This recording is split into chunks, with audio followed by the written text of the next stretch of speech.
Welcome students.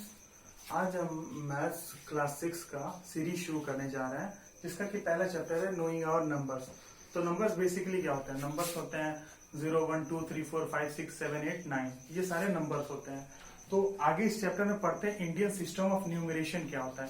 Indian system of numeration में हम ये बताते हैं कि कोई भी नंबर्स की प्लेस वैल्यू क्या है। जैसे कि कोई भी नंबर 1 प्लेस पे है या 10 प्लेस में है, उसकी क्या प्लेस वैल्यू है वो हम बताते हैं। जैसा कि आप देख सकते हैं इस टेबल में 1s, 10s, 100, 1000, 10,000, लाख आगे भी होगा, किसी भी नंबर की प्लेस वैल्यू आगे भी होता है। तो ये इंडियन सिस्टम ऑफ न्यूमरेशन में होता है।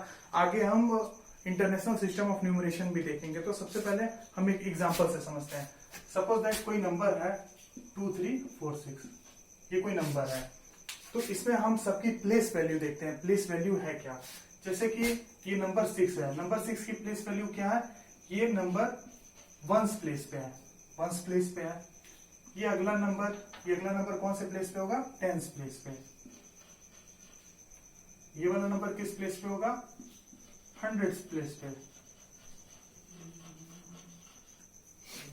और ये वाला नंबर किस प्लेस पे होगा? 1000 प्लेस पे।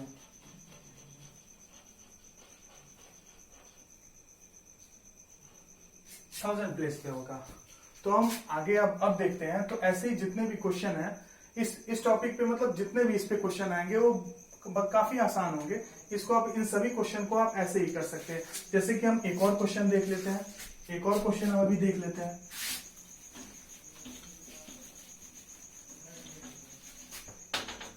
एक और क्वेश्चन देखते हैं। 53097। तो इसमें भी आपको प्लेस वैल्यू पूछेगा, तो आप प्लेस वैल्यू आप कैसे भी बता सकते हैं। जैसे अगर 7 का पूछे तो आप बोल सकते हैं 1s, इसका पूछेगा तो आप बोल सकते हैं 10s, इसका पूछेगा तो आप बोल सकते हैं 100s, इसका ऐसे ही 1000 और इसका ऐसे ही 10,000। ऐसे आप इस क्वेश्चन को कर सकते हैं। अब आगे इस चैप्टर में आता है कि सपोज दैट कोई भी नंबर हमने लिखा है, कोई भी नंबर अगर हमने लिखा है वर्ड्स में, तो उसको हम लोग न्यूमरल्स में कैसे लिखें। कोई भी नंबर अगर वर्ड्स में लिखा हुआ है तो उसको न्यूमरल्स में कैसे लिखें। वर्ड्स में जैसे कि अगर कोई भी नंबर लिखा हुआ है, कोई भी नंबर जैसे कि लिखा हुआ है कि 1348, तो उसको न्यूमरल्स में कैसे लिखें। तो एक बहुत ही आसान सा तरीका है। जैसे हमने एग्जाम्पल लिखा 1348, 1000, तो आप याद करो 1000 में आपको 1000 उसने बोला है तो यहाँ पे 1 लिखो, 1000 फिर 300, तो 100 कितना है? 300 है, तो 3 लिखो। और 48 है, तो 10 की प्लेस पे 40 है ना, तो उसको 4 लिख दो और 1 प्लेस पे क्या लिखो? 8, तो 1348 ऐसे आप लिख सकते हो। 1348 है। तो ऐसा ही सिंपल है, जितना भी क्वेश्चन है इसमें आगे आप ऐसे ही कर सकते हैं। अब जैसे बुक में एक क्वेश्चन है, right the greatest 5 digit number both in figures and words. अब ग्रेटेस्ट 5 डिजिट नंबर क्या होगा? 5 डिजिट नंबर ग्रेटेस्ट, तो 5 डिजिट नंबर क्या होंगे जिसमें 5 डिजिट होगा? 1, 2, 3, 4, 5, मतलब 1, 2, 3, 4, 5 जिसमें 5 डिजिट होंगे वो 5 डिजिट नंबर होगा। तो ग्रेटेस्ट 5 डिजिट नंबर क्या होगा? ग्रेटेस्ट 5 डिजिट नंबर होगा आपका 999999। ये आपका ग्रेटेस्ट 5 डिजिट नंबर होगा। क्यों? क्योंकि अगर आप इसमें अगर एक ज्यादा भी करते हैं, अगर मान लीजिए आपने एक ज्यादा कर दिया, तो इसको आप ऐड करके देखेंगे। 9 + 1 10, यहाँ पे कैरी गया +1 10, यहाँ पे कैरी गया 10, कैरी गया यहाँ पे 10, यहाँ पे कैरी गया 10, तो अगला जो नंबर बनेगा वो 6 डिजिट नंबर बनेगा।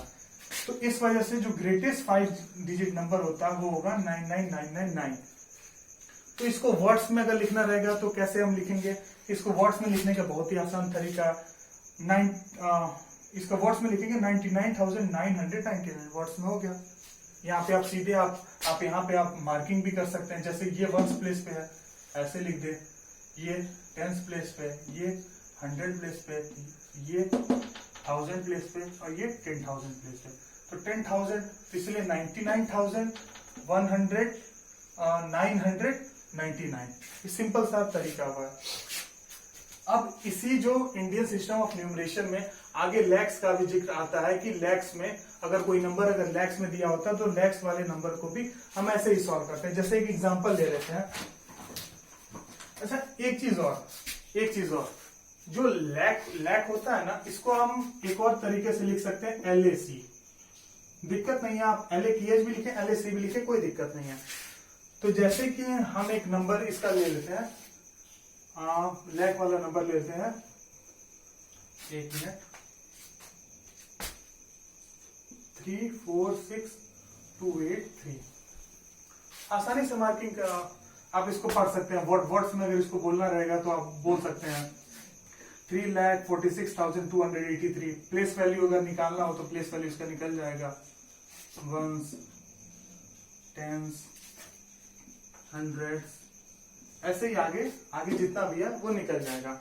अब इंडियन सिस्टम ऑफ न्यूमरेशन में एक कॉन्सेप्ट होता है कॉमा का कॉन्सेप्ट। तो कॉमा के कॉन्सेप्ट के साथ हम कैसे डीलिंग करेंगे? तो इंडियन सिस्टम ऑफ न्यूमरेशन में जो कॉमा का कॉन्सेप्ट होता है वो बहुत ही आसान होता है। अक्सर आपने कोई भी नंबर देखा होगा तो उसमें देखा होगा कि लोग बीच में कॉमा लगाते हैं। फिर कॉमा को कैसे हम कॉमा के साथ डील करेंगे? सपोज दैट अगर कोई नंबर ऐसे लिखा है 36,843, अब इसमें बोलेगा कि कॉमा कैसे लगाएं। तो इंडियन सिस्टम ऑफ न्यूमरेशन में कॉमा लगाने का बहुत ही आसान तरीका है। फर्स्ट 3 डिजिट के बाद एक कॉमा लगाएंगे, फिर नेक्स्ट 2 डिजिट के बाद एक कॉमा लगाएंगे। अब यहाँ कॉमा लगाने की जरूरत नहीं है क्योंकि एक डिजिट ही यहाँ खत्म हो जा रहा है, ये इतना ही है तो यहीं पे खत्म हो जा रहा है, तो फिर यहाँ कॉमा लगाने की जरूरत नहीं। लेकिन अगर कोई लंबा सा डिजिट हो, मान लीजिए 1 2 3 4 5 6 7 8 9, कोई इतना लंबा सा डिजिट हो, तो पहले 3 डिजिट के बाद क्या लगाएंगे? कॉमा, फिर अगले 2 डिजिट के बाद कॉमा, फिर अगले 2 डिजिट के बाद कॉमा। तो ऐसे ही पहले 3 डिजिट के बाद कॉमा लगाते हैं, उसके बाद से आगे के 2 डिजिट के बाद कॉमा लगाते हैं। ये सिर्फ इंडियन सिस्टम ऑफ न्यूमरेशन में है, ये इंटरनेशनल सिस्टम ऑफ न्यूमरेशन में चेंज हो जाएगा, जो कि मैं अभी आपको बताऊंगा। अब आगे जो है इसको हम प्लेस वैल्यू क्या होता है, प्लेस वैल्यू एक छोटा सा टर्म है, उसको हम लोग डिफाइन कर देते हैं कि प्लेस वैल्यू होता क्या है। तो प्लेस वैल्यू का हम ऐसे डिफाइन करते हैं, जैसे मान लीजिए कोई नंबर है 36743, कोई भी एक नंबर है, ठीक है। तो इस नंबर में प्लेस वैल्यू को हम कैसे डिफाइन करेंगे? तो प्लेस वैल्यू, अब वो उसको क्वेश्चन में देना पड़ेगा कि प्लेस वैल्यू आप किस नंबर का पूछ रहे हो। जैसे उसने पूछा कि बताओ आप प्लेस वैल्यू 7 का क्या होगा, प्लेस वैल्यू 7 का क्या होगा। तो प्लेस वैल्यू आप देखो, ये वंस प्लेस पे है, ये टेंस प्लेस पे है, ये हंड्रेड्स प्लेस पे है। तो प्लेस वैल्यू ऑफ 100 क्या होगा? प्लेस वैल्यू ऑफ 100 होगा, ये चूंकि 100 प्लेस पे है तो प्लेस वैल्यू ऑफ 100 क्या होगा? 700 होगा। काफी आसान है। अगर उसने पूछा कि 6 की प्लेस वैल्यू क्या होगी, ये 6 है, इसकी प्लेस वैल्यू क्या होगी? तो 6 की प्लेस वैल्यू हो जाएगी 1 10 100 1000, ये 1000 प्लेस पे है, तो 6 की प्लेस वैल्यू क्या हो जाएगी? 6000, ठीक है ना। आप सपोज दैट उसने पूछा कि प्लेस वैल्यू ऑफ 3 क्या होगा, तो प्लेस वैल्यू ऑफ 3 अगर उसने पूछा तो उसको ये चीज डिफाइन करना पड़ेगा कि वो किस 3 की बात कर रहा है, इस वाले 3 की बात कर रहा है कि इस 3 की बात कर रहा है। अगर उसने बोला कि लेफ्ट से जो पहला 3 है उसकी प्लेस वैल्यू बताओ, तो लेफ्ट से पहला 3 ये है, तो इसकी प्लेस वैल्यू क्या हो जाएगी? 1 10 100 1000 10,000, तो 30,000 इसकी प्लेस वैल्यू हो जाएगी। अगर अब उसने पूछा कि जो राइट से है, राइट साइड से पहला ये 3 कौन सा है, या फिर लेफ्ट साइड से जो अगला 3 है उसकी प्लेस वैल्यू बताओ, तो लेफ्ट साइड से अगला 3, तो इसकी प्लेस वैल्यू हो जाएगी, ये 1 प्लेस पे है तो इसकी प्लेस वैल्यू सिर्फ 3 होगी, इसकी प्लेस वैल्यू सिर्फ 3 होगी, ठीक है ना। अब एक कॉन्सेप्ट आता है फेस वैल्यू का। फेस वैल्यू क्या होता है? तो किसी भी नंबर का फेस वैल्यू वही नंबर खुद होता है। जैसे अगर इसमें पूछ दे कि 7 की फेस वैल्यू क्या है, तो 7 की फेस वैल्यू 7 ही होगा। 6 की फेस वैल्यू पूछेगा तो 6 की फेस वैल्यू 6 ही होगा। 4 की फेस वैल्यू पूछेगा तो 4 की फेस वैल्यू 4 ही होगा। ये आपकी बुक में ये सब दिया हुआ है, ये बुक में पढ़ेंगे तो फिर आगे आप इसको बुक से भी देखते रहिएगा क्वेश्चन, जैसे मैं यहाँ पढ़ा दे रहा हूँ तो बुक में भी इसको क्वेश्चन को करते रहिएगा। तो बुक में क्वेश्चन करेंगे तो और आपको कॉन्सेप्ट क्लियर होंगे। अगर आपको कोई डाउट्स भी होंगे तो आप मेरे व्हाट्सएप नंबर पे, जो कि मैं लिंक में दे दूंगा, तो उस लिंक में व्हाट्सएप नंबर पे आप कांटेक्ट करके अपने डाउट्स दोबारा पूछ सकते हैं। या फिर अगर आपको फिर भी कोई अगर डाउट आए तो इस वीडियो लेक्चर को आप दोबारा देखिएगा।